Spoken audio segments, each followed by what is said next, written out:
Salam sejahtera, Assalamualaikum warahmatullahi wabarakatuh. Balik lagi bersama saya di sini di channel YouTube saya John Kevi, channel berbagi tutorial dan informasi pendidikan. Pada kesempatan kali ini saya akan membahas mengenai cara kita mengerjakan dan mencari kajian literatur LK 2.1 terkait eksplorasi alternatif solusi. Sebelum kita lanjut, bagi Bapak, Ibu, dan teman-teman yang baru menemukan channel YouTube saya, jangan lupa klik tombol subscribe dan aktifkan lonceng di sampingnya supaya mendapatkan notifikasi terbaru setiap kali saya mengupload video terbaru. Nah, ini dia adalah format dari LK 2.1 terkait eksplorasi alternatif solusi. Yang mana di sini ada 3 kolom yang akan kita isi. Pada 2 kolom yang di depan ini sudah kita kerjakan pada LK 1.1 dan yang ini adalah LK 1.3 dengan 1.4. Yang kita kerjakan di sini adalah eksplorasi alternatif solusi dan analisis alternatif solusi. Yang mana pada kegiatan eksplorasi alternatif solusi ini dilakukan dengan cara kita mengeksplorasi sejumlah alternatif solusi dari masalah yang sudah kita tetapkan di sini dengan cara kita melakukan kajian literatur dan wawancara dengan guru, kepala sekolah, pengawas, teman sejawat, dosen, pakar, dan pihak yang terkait. Ini sama halnya dengan LK 1.2 terkait eksplorasi penyebab masalah. Nah, sedangkan pada analisis alternatif solusi ini, di sini kita akan menganalisis kekuatan dan kelemahan dari masing-masing alternatif solusi yang kita terapkan dalam mengatasi masalah yang sudah kita pilih di sini. Nah, sebagai contoh, di sini saya akan memberikan contoh terkait dengan eksplorasi alternatif solusi.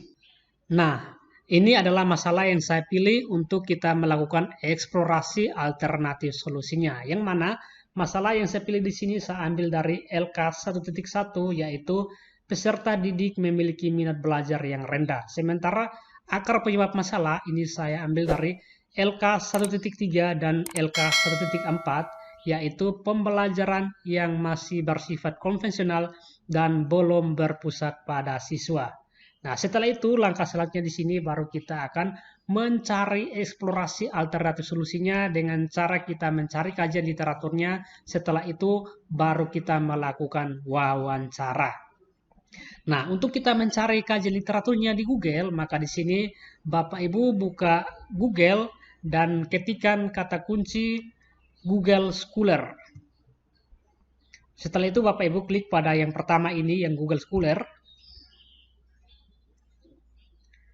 Maka di bagian pencarian ini Bapak Ibu ketikkan kata kunci yang mana di sini masalah yang saya ambil adalah peserta didik memiliki minat belajar yang rendah. Maka kata kunci yang saya ketikkan di sini adalah upaya meningkatkan minat belajar siswa yang rendah. Jika masalah Bapak Ibu adalah motivasi belajar, maka ketikkan kata kunci upaya meningkatkan motivasi belajar siswa. Nah, setelah itu nanti akan muncul berbagai macam jurnal yang terkait dengan hasil pencarian Bapak Ibu. Nah, silakan Bapak Ibu buka salah satu dan mencari alternatif solusinya untuk meningkatkan motivasi belajar atau minat belajar. Sesuaikan dengan masalah Bapak Ibu. Nah, setelah itu Bapak Ibu bisa mengambil daftar pustakanya dengan cara klik pada bagian kutip ini. Maka di sini sudah muncul daftar pustakanya dari jurnal yang Bapak Ibu ambil sebagai referensi. Bapak Ibu bisa copy salah satu. Setelah itu kita kembali ke Word dan kita pastikan di sini. Maka di sini adalah hasil kajian literatur saya terkait dengan masalah minat belajar rendah, yaitu menurut Irfan Indra tahun 2017 mengatakan bahwa alternatif solusi minat belajar rendah adalah yang pertama, menggunakan metode pembelajaran yang bervariasi. Yang kedua, memanfaatkan media pembelajaran. Yang ketiga, menjelaskan materi dengan baik. Yang keempat, memberikan motivasi dan mengelola kelas dengan baik. Nah, untuk mendukung kajian literatur ini, maka Bapak Ibu kopikan kutipannya di bagian bawah sini seperti ini. Nah, setelah itu baru Bapak Ibu akan melakukan wawancara dengan kepala sekolah, guru, pengawas, dosen, atau pakar terkait dengan alternatif solusi yang sudah Bapak Ibu kaji di literatur ini. Nah, maka ini adalah hasil wawancaranya, yaitu yang pertama, dengan pembelajaran yang menggunakan metode dan model pembelajaran yang bervariasi, maka memanfaatkan media yang beragam pula. Yang kedua, dengan penggunaan media pembelajaran yang tepat, maka pembelajaran akan menyenangkan.